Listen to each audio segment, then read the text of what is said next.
मैं डॉक्टर रमेश त्रिपाठी इस चैनल में आप सभी का स्वागत करता हूं। चैनल के इस सत्र में मैं हिंदी काव्य जगत के एक बहुचर्चित कवि श्री महेंद्र भटनागर द्वारा रचित कविता बिजलियां गिरने नहीं देंगे में कवि की भावनाओं को समझने का प्रयास करूंगा। कविता इस प्रकार है।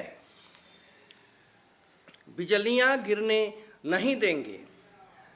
कुछ लोग चाहे जोर से कितना बजाएं युद्ध का डंका, पर हम कभी भी शांति का झंडा जरा झुकने नहीं देंगे। हम कभी भी शांति की आवाज़ को दबने नहीं देंगे, क्योंकि हम इतिहास के आरंभ से इंसानियत में शांति में विश्वास रखते हैं। गौतम और गांधी को हृदय के पास रखते हैं। किसी को भी सताना पाप सचमुच में समझते हैं। नहीं हम व्यर्थ में पथ में किसी से जा उलझते हैं। हमारे पास केवल विश्व मैत्री का, परस्पर प्यार का संदेश है। हमारा स्नेह पीड़ी ध्वस्त दुनिया के लिए अवशेष है।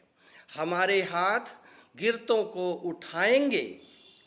हजारों मूक, बंदी, त्रस्त, नत, भयभीत घायल औरतों को दानवों के क्रूर पंजों से बचाएंगे। हमें नादान बच्चों की हंसी लगती बड़ी प्यारी। हमें लगती किसानों के गड़रियों के गलों से गीत की कड़ियाँ मनोहारी। खुशी के गीत गाते इन गलों में हम कराहों और आहों को कभी जाने नहीं देंगे। हंसी पर खून के छींटे कभी पड़ने नहीं देंगे। नए इंसान के मासूम सपनों पर कभी भी बिजलियां गिरने नहीं देंगे। तो प्रस्तुत कविता उनके पद्य सरिता नामक काव्य ग्रंथ से ली गई है। यह कविता कवि में विद्यमान उनकी अहिंसक भावना को स्पष्ट करती है। कवि के मानस में निश्चित रूप से शांति की ललक है, जो कि इस कविता के माध्यम से उद्गार का रूप ले लेती है।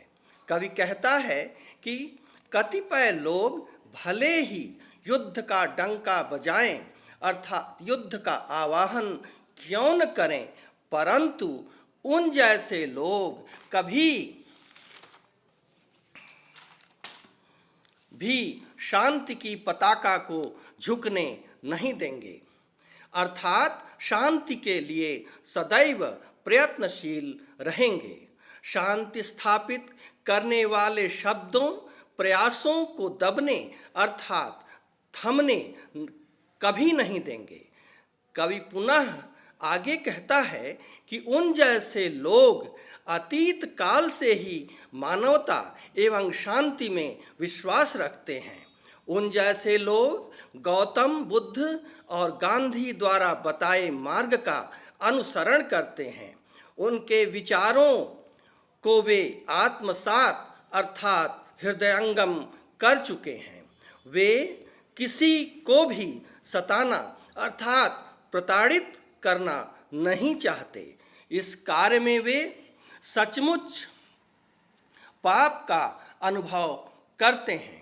व्यर्थ में किसी से उलझना उन्हें कदापि प्रिय नहीं है। उनके पास अखिल विश्व के प्रति परस्पर प्रेम का संदेश ही विद्यमान है। कवि के अनुसार उनके स्नेह का संदेश ही त्रस्त विश्व के लिए एकमात्र उपाय है। उनके जैसे लोगों के हस्त कमजोर होते हुए लोगों को उठाने का कार्य सदैव करते रहेंगे।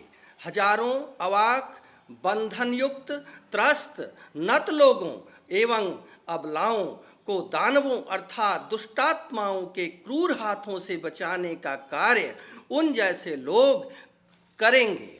कवि आगे पुनः कहता है कि हमें तो नादान अबोध बच्चों की हंसी में आनंद की प्राप्ति होती है। हमें तो किसानों गडेरियों अर्थात पशुओं को चराने वाले लोगों के कंठ से उद्भूत गीतों में आनंद मिलता है। खुशी के गीत गाने वाले इन कंठों में व्याप्त दुखपूर्ण कराहों एवं स्वरों को हम व्यर्थ ही नष्ट नहीं होने देंगे।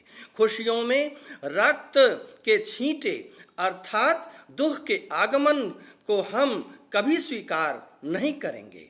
कवि के अनुसार वो और उन जैसे लोग कभी भी नए इंसानों के मासूम स्वप्नों पर बिजलियां नहीं गिरने देंगे। उनके द्वारा देखे गए स्वप्निल भविष्य पर तुषारापात कभी भी होने नहीं देंगे। धन्यवाद।